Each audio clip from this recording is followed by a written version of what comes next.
नमस्कार, आप देख रहे हैं स्वराज्य एक्सप्रेस और मैं हूं आपके साथ प्रतीक्षा पाराशर। बुलेटिन की शुरुआत बड़ी खबर से करेंगे। छत्तीसगढ़ में विदेशी फंडिंग के जरिए कथित धर्मांतरण गतिविधियों के बड़े नेटवर्क का खुलासा हुआ है। ईडी की जांच में सामने आया है कि नवंबर 2025 से अप्रैल 2026 के बीच विदेशी डेबिट कार्ड के माध्यम से करीब 95 करोड़ रुपए भारत लाए गए। जांच में यह भी दावा किया गया है कि धार्मिक गतिविधियों के विस्तार के लिए अमेरिका से फंडिंग आई, जिसमें से लगभग 6.5 करोड़ रुपए खर्च किए गए। ईडी की जांच में द टिमोथी इनिशिएटिव संस्था भी रडार पर है, जिस पर बिना एफसीआरए पंजीकरण के विदेशी फंडिंग लेने के आरोप हैं। बेंगलुरु एयरपोर्ट पर विदेशी नागरिक मिका मार्क को हिरासत में लिया गया है, जिसके पास से 24 विदेशी डेबिट कार्ड बरामद हुए हैं। ये कार्ड ट्रूस्ट बैंक से जुड़े बताए जा रहे हैं, जिसके जरिए एटीएम से बार बार नकदी निकाली जा रही थी ताकि निगरानी से बचा जा सके। देश भर में 6 ठिकानों पर छापेमारी के साथ जांच जारी है। खासकर नक्सल प्रभावित इलाकों में इस फंडिंग के इस्तेमाल को लेकर एजेंसियां सतर्क हो गई हैं।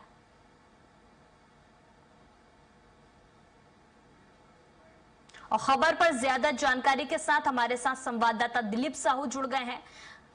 दिलीप, ये बड़ा मामले का खुलासा हुआ है और क्या कुछ जानकारी निकलकर सामने आई है?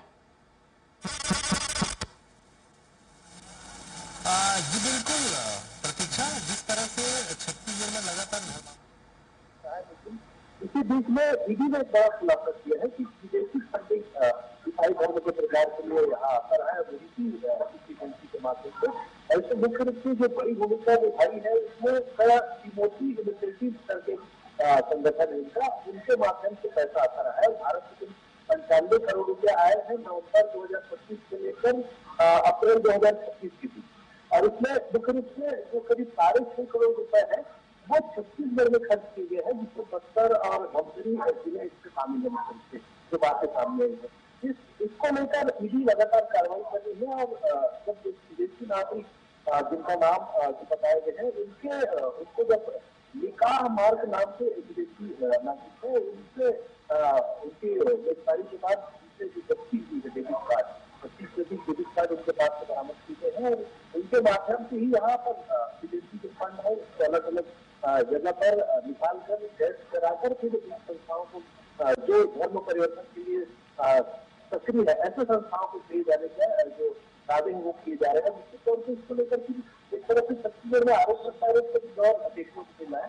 बीजेपी के जो नेता है, प्रदीप प्रवक्ता है मुराद सिंह अग्रवाल ने सीधे तौर पर इसे कांग्रेस से जोड़कर कहा है कि जिस ईडी को लेकर लगातार ईडी की कार्रवाई को लेकर कांग्रेस सवाल उठाती हुई है, उस ईडी ने ही धर्मांतरण के बड़े मामले को लेकर बंदा फोड़ दिया। उन्होंने कांग्रेस पर आरोप लगाया कि हमेशा धर्मांतरण से रोकने वाले जो भी नियम बने, जिस तरह की कार्रवाई हुई, इसमें एक तरह से कवच का काम करती रही है। ऐसे कार्रवाई को रोकने और उस पर सवाल उठाने का काम कांग्रेस करती रही। हालांकि बीजेपी के आरोप पर कांग्रेस के भी पलटवार किया गया।